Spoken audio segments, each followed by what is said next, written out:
Quane putenga amate manene. Did those words produce any images in your mind? Was there any basis for communication? Was there any exchange there? And if you say yes, how do you know the yes I hear is the yes you intended? And if you say no, how do you know the no I hear is the no you intended? What is provable? Can you prove love exists? Can you go to a mother who holds a baby in her arms for the first time and prove to her it doesn't? I mean, that's a very emotional kind of, or very trite image. But I think you get the point.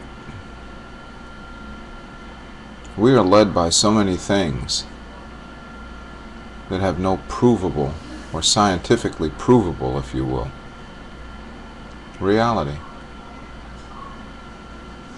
And so that's why I don't come on to debate and try to prove that God exists.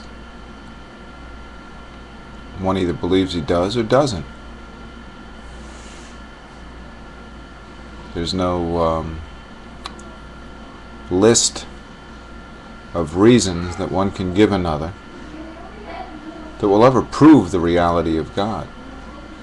You may try to explain why you believe or why you don't.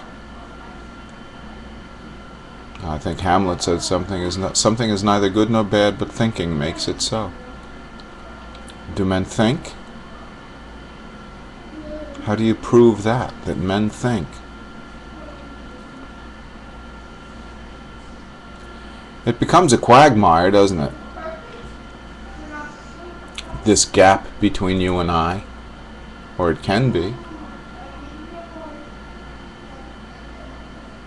Unless there is something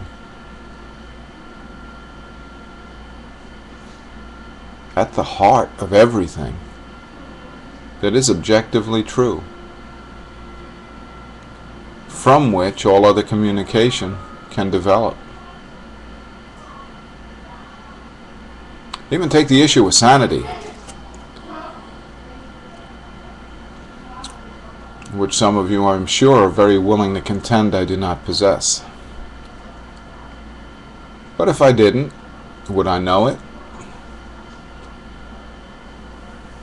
Could I imagine that everything is going along swimmingly well, that I am perfectly sane, and my insanity hides the fact that I am insane?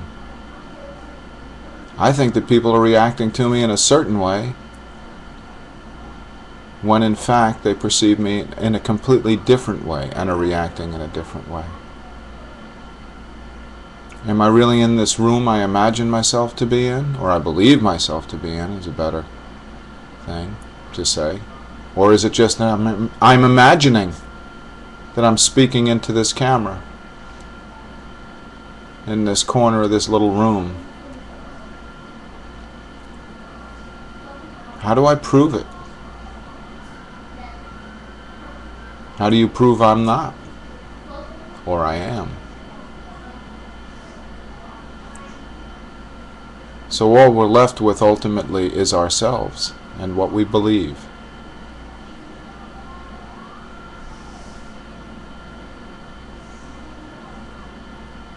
Beyond that, I don't know that there's too much to say.